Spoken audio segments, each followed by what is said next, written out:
Hello friends, आप सभी का अपने एचडीएस ट्यूटोरियल पर स्वागत है। आज हम लोग जेसीईआरटी क्लास 8 का मैथ सॉल्व करेंगे। जेक बोर्ड क्लास 8 का मैथ सॉल्व करेंगे। प्रश्नावली 14.2। तो यहाँ पर देखिए 15 नंबर, ठीक है। ओल्ड बुक यानी कि पुराना बुक, ओल्ड बुक में 15 नंबर का क्वेश्चन है। और अगर आप न्यू बुक लिए हैं, आपके पास न्यू बुक है, तब यहाँ पर 13 नंबर का क्वेश्चन है, ठीक है। 13 और 15 दोनों नंबर बोल सकते हैं। पुराना बुक के लिए 15 नंबर है, 13 नंबर है न्यू बुक के लिए। तो यहाँ पर देखिए 15 नंबर का ए नंबर, ठीक है। और न्यू बुक में सिर्फ 13 नंबर दिया हुआ है, ए बी करके नहीं है। खैर, आपके पास बुक है तो आप समझ रहे हैं।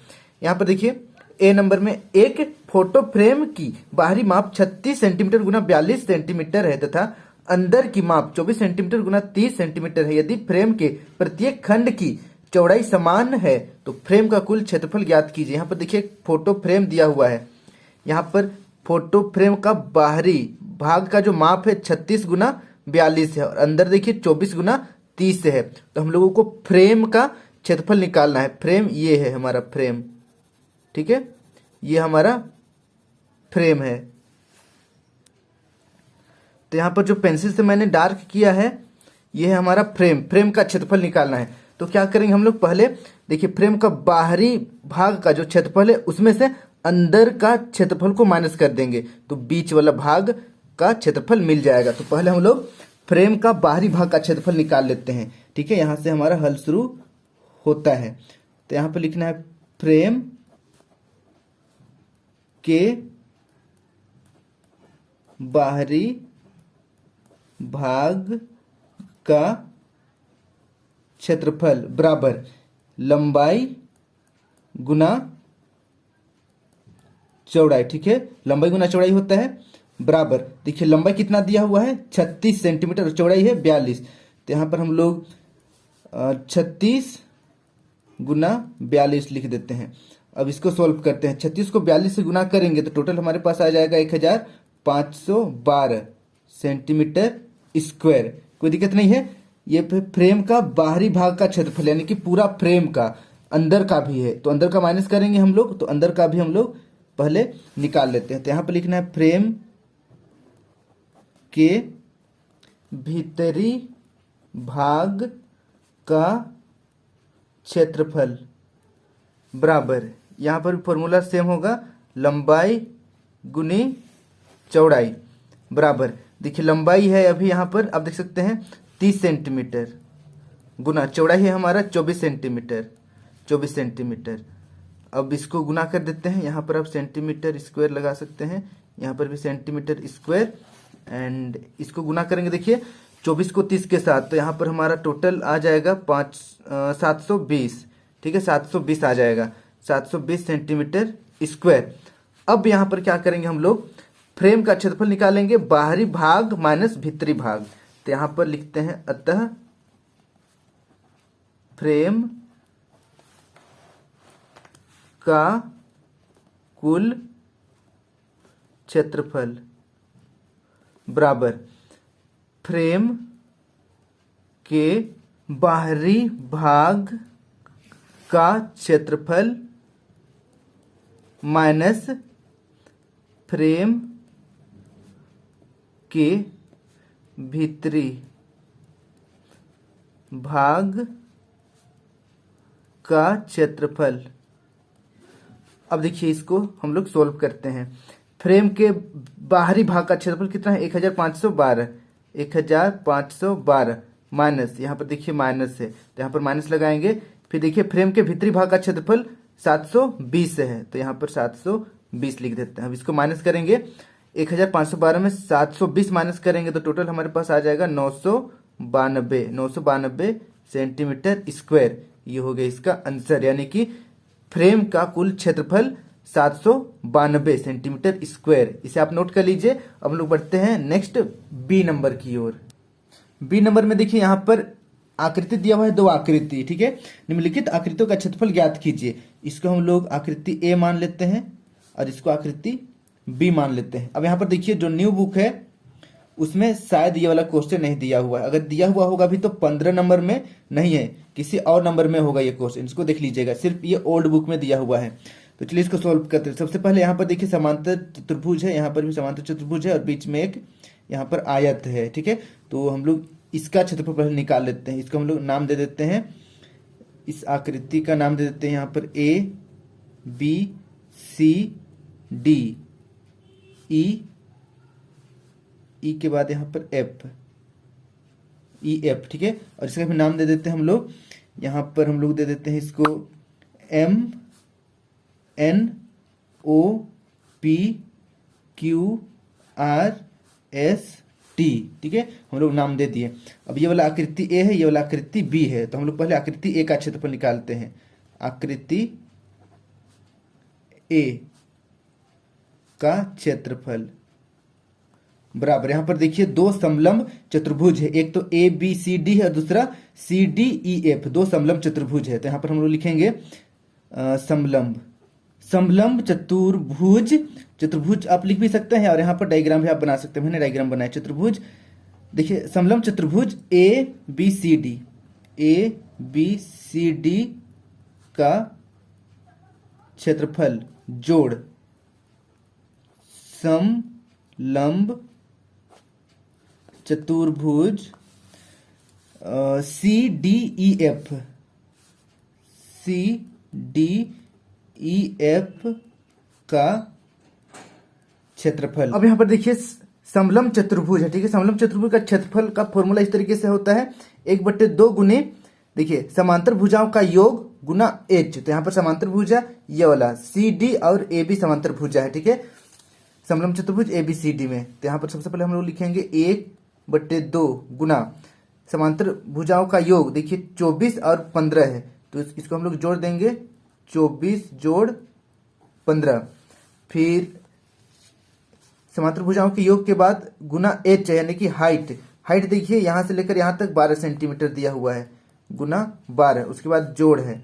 यहाँ पर देखिए समलंब चतुर्भुज सी डी ई एफ का क्षेत्रफल, तो फॉर्मूला सेम होगा 1/2 गुने समांतर भुजाओं का योग, अभी 15 और 12 को जोड़ेंगे, ये दोनों भुजा समांतर है, 15 12 नहीं है 21 है, ठीक है, 15 गुना 21, 15 गुना 21 समांतर भुजा हो गया।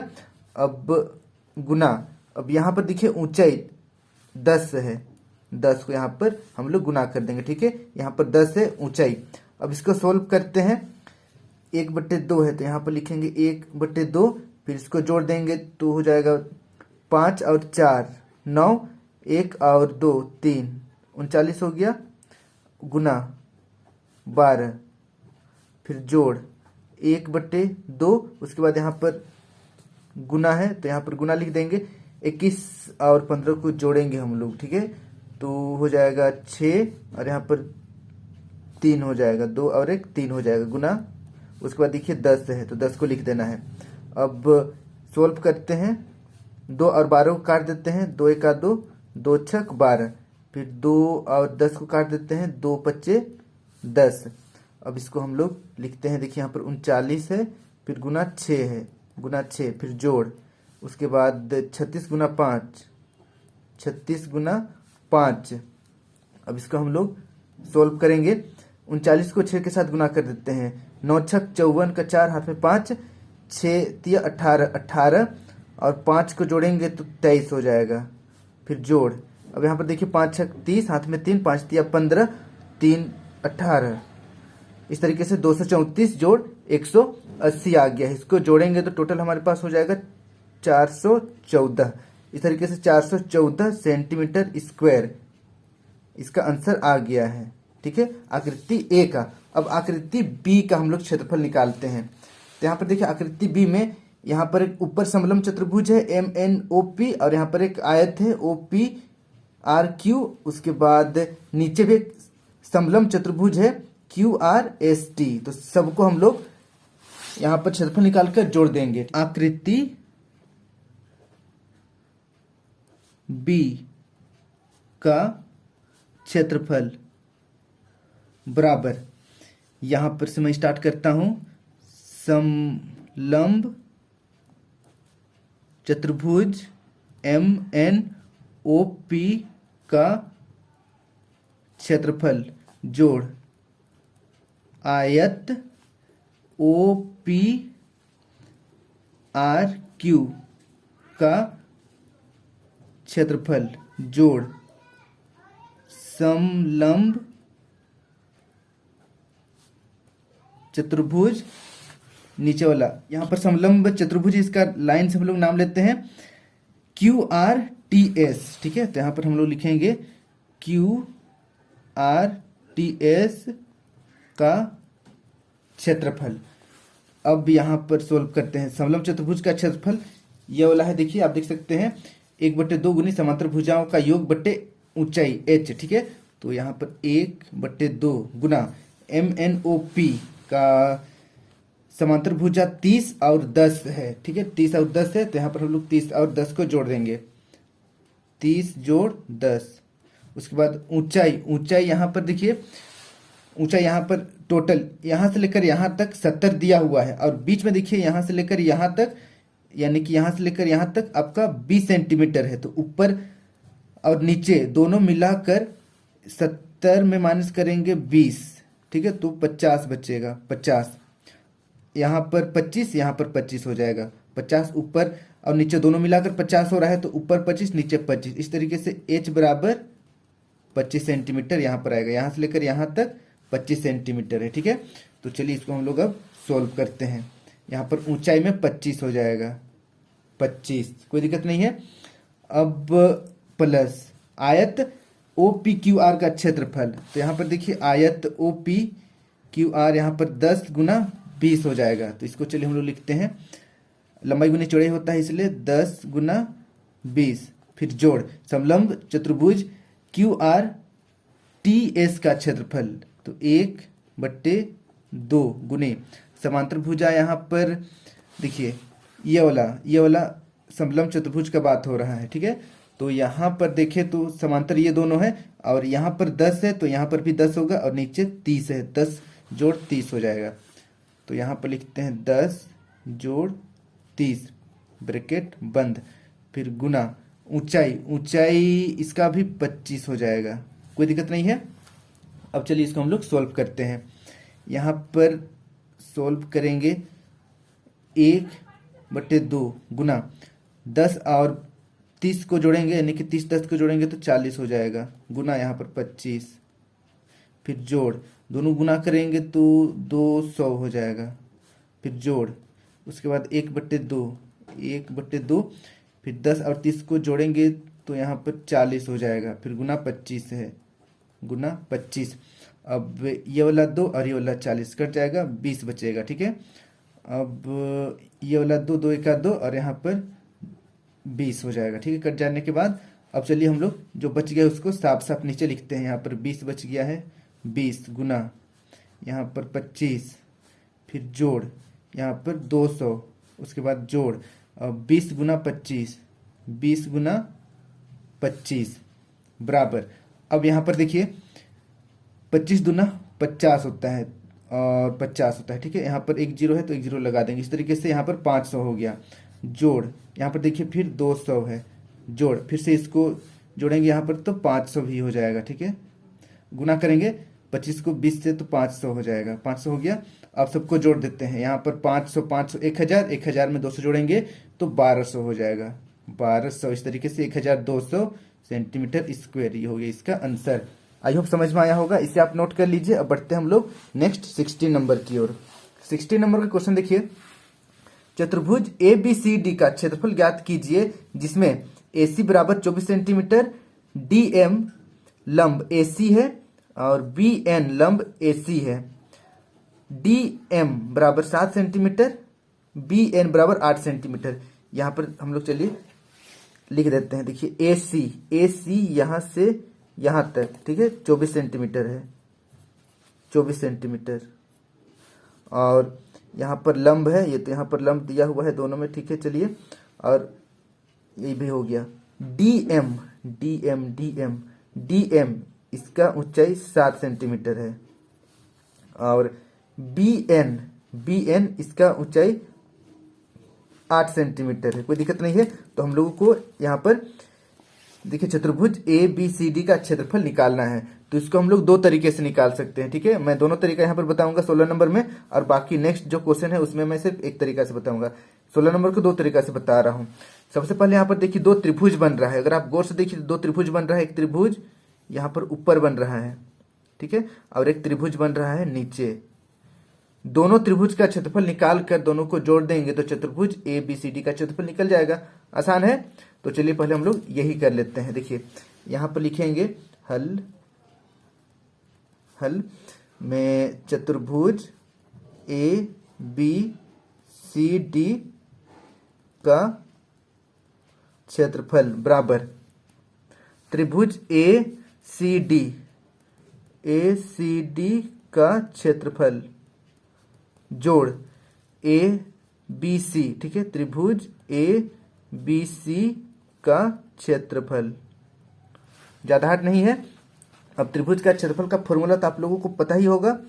त्रिभुज का क्षेत्रफल का फॉर्मूला यहाँ पर मैं लिख दे रहा हूँ। देखिए यहाँ पर देखिए एक ऊंचाई दिया हुआ है। ऊंचाई दिया हुआ है इस केस में 1/2 गुने आधार गुने ऊंचाई होता है। देखिए आधार भी दिया हुआ है 24 सेंटीमीटर, ऊंचाई भी यहाँ पर 8 और यहाँ पर 7 सेंटीमीटर दिया हुआ है, तो आसानी से निकल जाएगा। तो यहाँ पर लिखते हैं 1/2 गुना ACD यहाँ पर देखिए आधार क्या है 24 है, AC ही आधार है तो 24 हो जाएगा।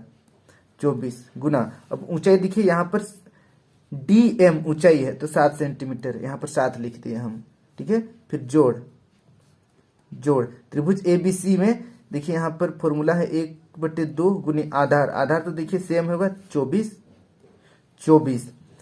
फिर गुना ऊंचाई यहाँ पर देखिए ये वाला ऊंचाई है, ठीक है। NB या BN हमारा ऊंचाई है 8 सेंटीमीटर। अब इसको हम लोग सोल्व कर देते हैं।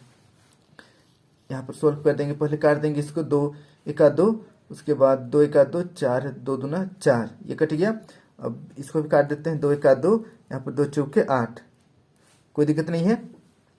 अब जो बच गया उसको साफ साफ लिखते हैं। यहाँ पर 12 बच गया है 12, फिर गुना, अब यहाँ पर देखिए 7 बच गया है प्लस, और यहाँ पर 24 बच गया है। 24 के बाद यहाँ पर गुना 4 बच गया है। अब इसको सॉल्व करते हैं हम लोग। 12 सते 84, फिर यहाँ पर जोड़, अब 24 का पढ़ा 4 बार, ठीक है। तो चलिए 4 चौके 16, हाथ में 1, 4 दूना 8 और 1 9, इस तरीके से 96 आ गया। अब दोनों को जोड़ देंगे हम लोग, तो यहाँ पर 6 और 4 10 हो जाएगा, हाथ में 1, यहाँ पर फिर 18 हो जाएगा। 180 सेंटीमीटर स्क्वायर, ठीक है, आया है चतुर्भुज ABCD का क्षेत्रफल। ये पहला हो गया, ठीक है। अब हम लोग दूसरा तरीका से इसको सोल्व करते हैं, ठीक है। दूसरा तरीका यहाँ पर मैं लिख दे रहा हूँ, ठीक है। चलिए दूसरा विधि या तरीका दोनों में से एक तरीका से आपको बनाना है, ठीक है। कोई भी तरीका से आप बना सकते हैं। दूसरा तरीका में देखिए यहाँ पर चतुर्भुज ABCD का क्षेत्रफल निकालें हम लोग। यही जो है यहाँ पर दो त्रिभुज को जोड़े हम लोग, इसी को हम लोग इक्वेशन में सॉल्व करेंगे तो एक फॉर्मूला बनता है, ठीक है। तो यहाँ पर मैं लिख दे रहा हूँ फॉर्मूला को। चतुर्भुज का क्षेत्रफल, चतुर्भुज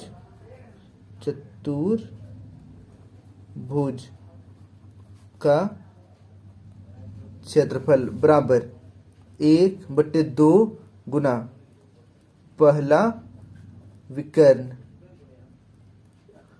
विकर्ण गुना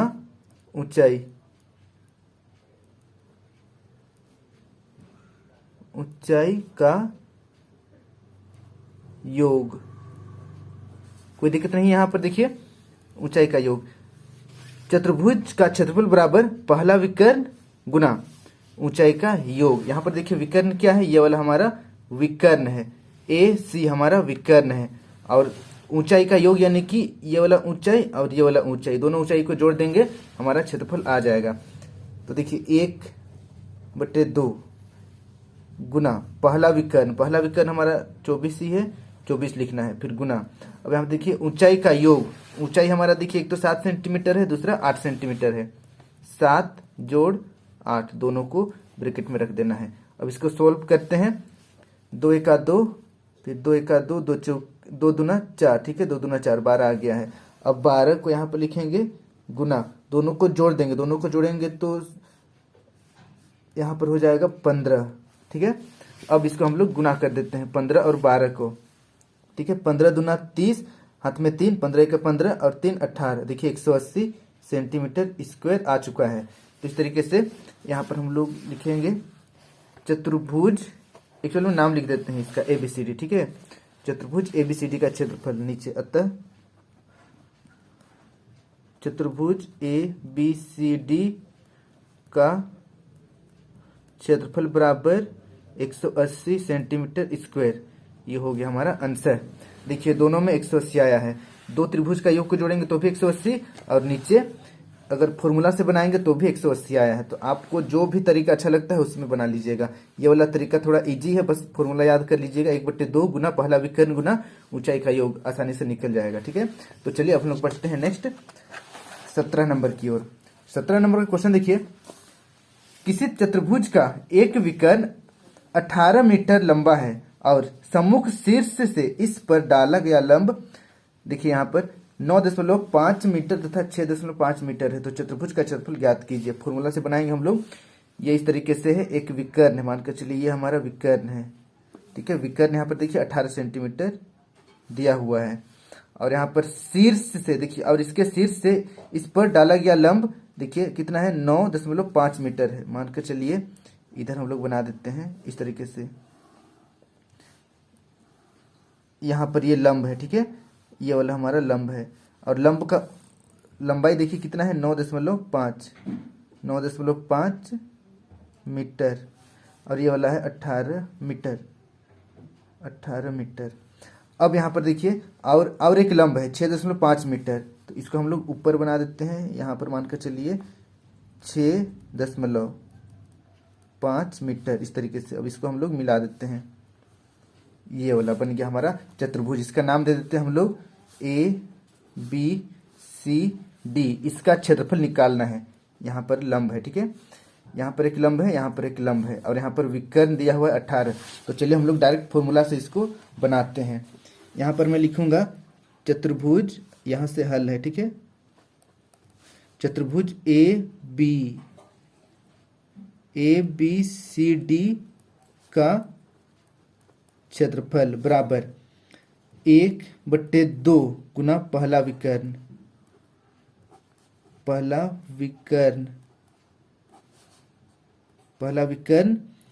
गुना ऊंचाई का योग,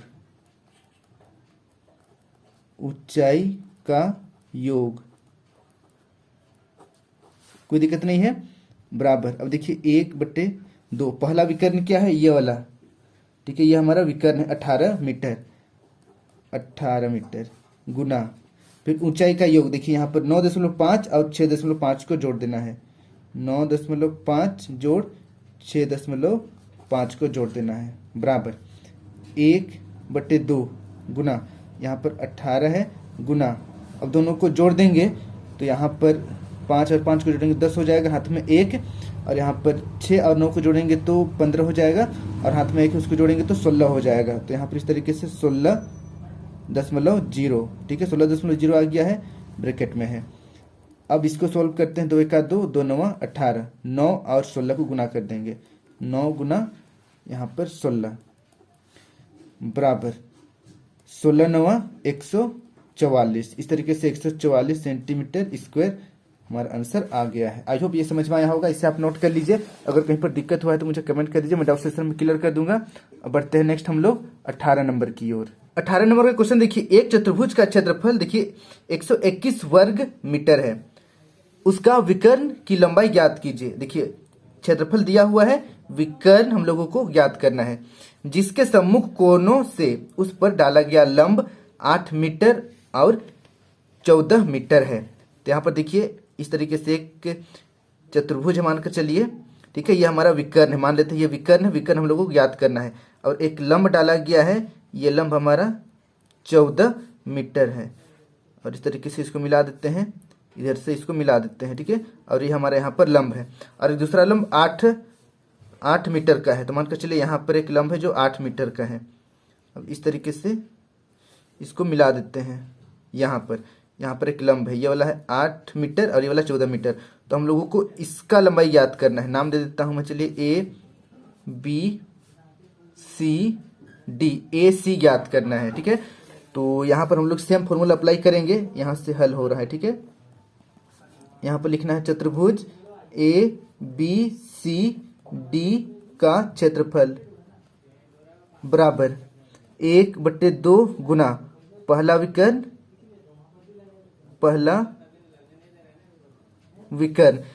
पहला को आप नहीं लिखेगा तो भी चलेगा, बस विकर्ण लिखेगा तो भी चलेगा, ठीक है, गुना ऊंचाई का योग, ऊंचाई का योग। चलिए अब यहाँ पर वैल्यू रखते हैं, 1/2 है तो 1/2 लिख देना है। देखिए विकर्ण तो हम लोगों को ज्ञात करना है, तो यहाँ पर हम लोग विकर्ण को गुना देकर विकर्ण लिख देते हैं, ठीक है, विकर्ण हो गया गुना ऊंचाई का योग। देखिए यहाँ पर ऊंचाई 14 और 8 है, 14 जोड़ 8 लिख देते हैं। अब यहाँ पर देखिए एबीसीडी का क्षेत्रफल पहले से दिया हुआ है कितना, 121, तो यहाँ पर लिखना है 121, ठीक है। अब इसको हम लोग सोल्व करेंगे, हमारा आंसर आ जाएगा। सबसे पहले यहाँ पर देखिए 1/2 को यहाँ पर मैंने लिख दिया गुना विकर्ण को विकर्ण, फिर से लिख देना चाहिए विकर्ण। अब यहाँ पर दोनों को जोड़ेंगे 14 और 8 को, तो यहाँ पर 22 हो जाएगा, 22 हो जाएगा। और यहाँ पर 121 है। अभी कुछ नहीं किए हैं, बस ये दोनों को जोड़ दिए हैं। अब देखिए 2 1 2 और यहाँ पर 2 1 2 2 1 2 11 हो गया, ठीक है। अब 11 और विकर्ण के बीच में देखिए गुना है, और गुना को जब बराबर का इधर लाएंगे तो क्या हो जाएगा, भाग में हो जाएगा। तो 121 को यहाँ लिख देते हैं भागा, यहाँ पर देखिए बटे लगाए मतलब भागा में है, और ये वाला 11 को इधर ले आए तो भाग में हो गया। यहाँ पर इधर क्या बच गया है, बस विकर्ण बच गया है, तो यहाँ पर हम लोग बस विकर्ण को लिख देंगे, कोई दिक्कत नहीं है। अब इसको सोल्व करते हैं, 11 का 11, 11 का 11, 11 का 11, 11 आ गया। तो इस तरीके से 11 बराबर विकर्ण, तो इसको हम लोग लिख सकते हैं अतः, बस पलट देना है, विकर्ण को इधर ले आना है, विकर्ण बराबर 11 मीटर। ये हो गया हमारा आंसर।